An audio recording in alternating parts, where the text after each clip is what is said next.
Well, hungry vegans targeted Big Ben today, spraying white paint outside the House of Parliament ahead of Liz Truss's first Prime Minister's questions. The Animal Rebellion protest group says the white paint symbolises milk and was intended to represent the destruction of the dairy industry. Also represents, of course, petulant vandalism and the destruction of a historic building.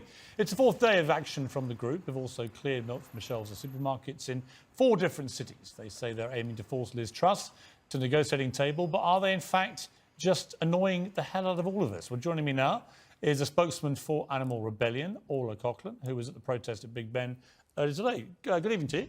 Thanks so much for having me. Why would chucking paint all over Big Ben persuade someone like me to give up meat?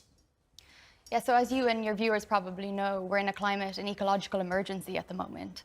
And so what we're doing is we're asking the government to support farmers and fishing communities in a transition to a plant-based food system, because we know that animal agriculture is a leading cause of the climate crisis. And so if we transition to a plant-based food system, we can free up vast amount of land in the UK, we can rewild and we can draw carbon down. Okay, look, that's all fine. That wasn't my question. My question is, why does chucking paint over Big Ben, why does desecrating Trafalgar Square with red dye, chucking milk around Harrods, destroying supermarket shelves and so on, how does that persuade me, who already likes eating meat? Why are you going to persuade me by being a vandal? Don't get it. Yeah, I think we're in an incredibly difficult position at the moment because we've been... Why are you making it any easier?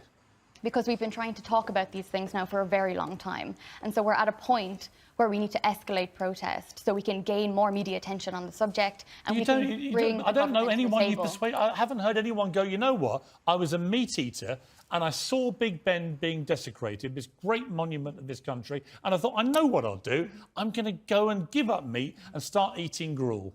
I haven't heard a single human being say that. Why would they? I think the purpose of protest is not necessarily to win over people. It's to bring these... To annoy us? To bring these important conversations to the table. Yeah, but we know the conversation. You're a vegan, right? I'm a meat eater. Why can't we just both live happily in each other's orbit? Why can't you let me just get on with eating meat and you eat your gruel and we'll all go home happy? Because we know animal farming and fishing are a leading cause of the climate crisis. And we know having a strictly vegan diet is bad for you as well. Well, that's not true. A lot of science says it's bad for you. That's not true. It is true. Oh, what do you eat? I eat... do you eat almonds? Do you drink almond milk? Eat almonds? I think you're digressing from the big issue. I'm just curious what you eat. Would you eat almonds? I'm here to talk about the climate crisis. Answer my question. Do you eat almonds or drink almond milk? 30 million people in Pakistan... Do you drink almond milk? ...have been affected by severe floods. Do you drink almond milk? I drink plant-based milk. You do, you do. And do you eat avocados? I eat a plant-based diet. Do you eat avocados? We're asking the government... Do you eat avocados? Yes?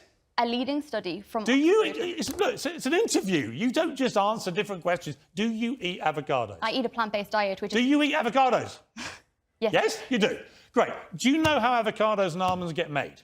Absolutely. You do? Yes. So you realise that in California, every year, for 6 weeks, they fly in billions of bees to create your almonds and avocados, and in that process, several billion bees get murdered. This is a bee. Right? That's a bee. That, last time I checked, is a living animal. Billions get slaughtered so that you, sitting here, pontificating in between smashing up our buildings, so that you can have your almonds and your avocado. And I say to you, why don't you care about the little guys?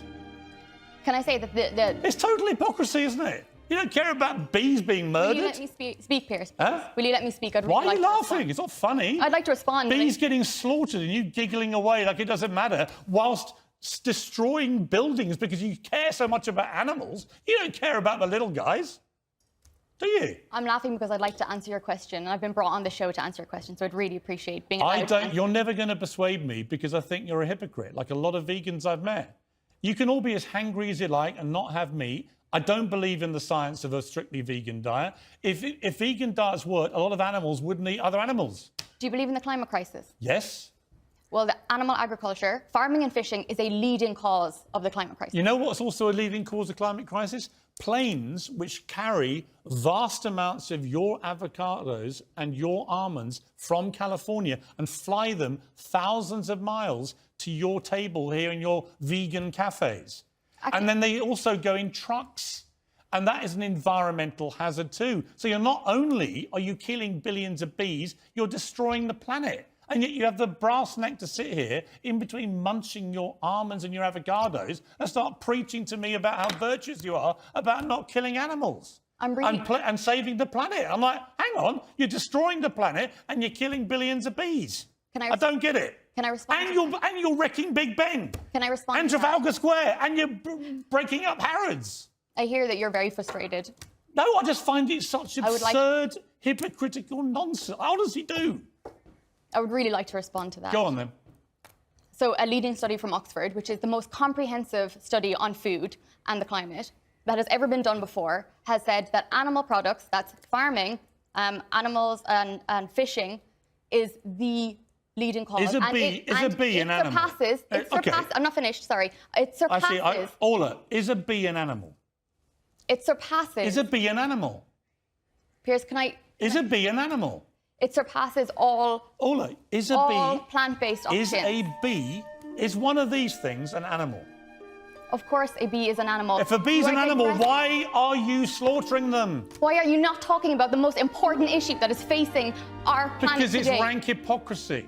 It is not hypocrisy. I meet so many vegans who devour avocados and almonds and don't seem to realise it involves the slaughter of billions of bees. Both almonds and avocados are less damaging to the planet. Oh, they're less damaging. And what about how they get flown here from California? What about how they get trucked across Europe? That study in Oxford, that is exactly what it is about. No, anyway, look, I'm starving and you're not going to persuade me.